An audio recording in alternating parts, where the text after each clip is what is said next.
This is Tommy Watt for TTT Boxing and IFL TV. I'm joined by Aussie boxing royalty, Michael the Great Katsidis. Thanks for joining us, mate. My pleasure.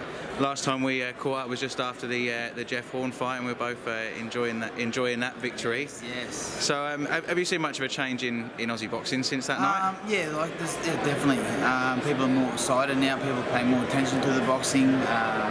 You know, like football's always been a flavour, but it's all, you know, Caxton Street used to be, when they had the state of origin, Caxton Street was always full of, the maroon and the blues getting around, and now the same thing was brought to Brisbane when Jeff Horn fought Pacquiao. So it's very exciting, and it's the flavour, and it's great to be happening.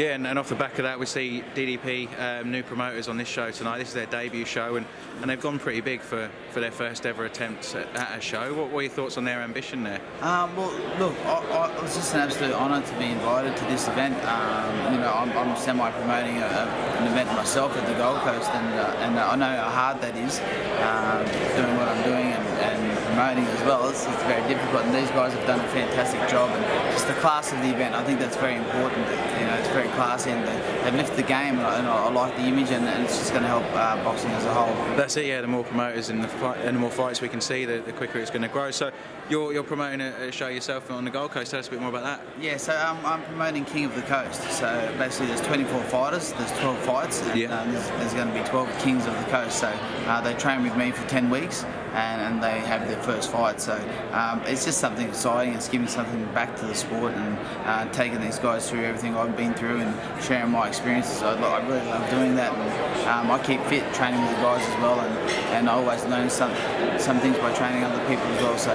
it's a great event. Yeah, and yeah, with regards to yourself, I know your last win was over Josh King back in March, and when we spoke in July, you were keen to get back out pretty soon, either in Australia or even over in the UK. Is that still the plan for yourself? Yeah, look, the proof is always in the pudding, so it's just a matter of timing. So with me, as you're getting older, you can always get as fit as you've always been, just takes you a little longer. And so I'm just taking my time, and if and when I do fight, if it's there, it's there. If it's not, it's not. But I've got a feeling that it's going to be there. So it's doing the work, building it up, and then when the opportunity's there, I'll take it, and I'll be choosing the right fights and the fights that make sense, obviously. Yeah. I mean, you're still obviously a big name in the sport, so there's going to be some people out there that are keen to, say, get you on their shows and to have your name on their resume, so to speak. So. And if you look in Australia, you've got Cesar Amansot, who just lost last week, a couple of weeks ago. So he's probably looking for a bounce back. Who sits, I think, very, very close to you in BoxRec, and then Darragh Foley at the moment is another lightweight who's making name and got a big mouth. So are either those fights you've thought about or been offered? Yeah, no, of course. Like a lot of people, that fight, I wanted to fight Cesar Amansot. Of course, the opportunity. He had something that I wanted, so of course I wanted to fight the guy, and now he doesn't, so that one's gone. I'm in the game. I love the sport. So when the opportunity comes for a big fight, I'll take it. So it's just a matter of it makes sense. And as I said, I've still got the work to do. It's a long work in progress, and I haven't got forever. I'm getting older, but I'm pretty sure. I believe I can achieve great things. I won't say exactly how far, how high. I'm just going to show it when it happens. Yeah, so no one beats Father Time in the end. But so you mentioned Darragh Foley there. He fights next weekend at Star City Casino in Sydney for the WBA, WBC and IBF regional belts.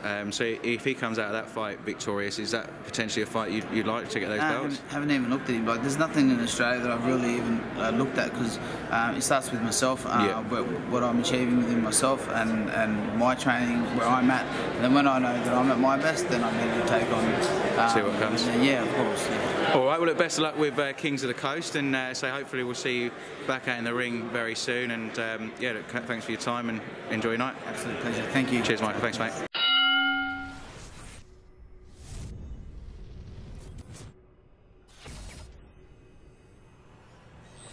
William Hill sponsors Joshua vs Takam on Sky Sports Box Office.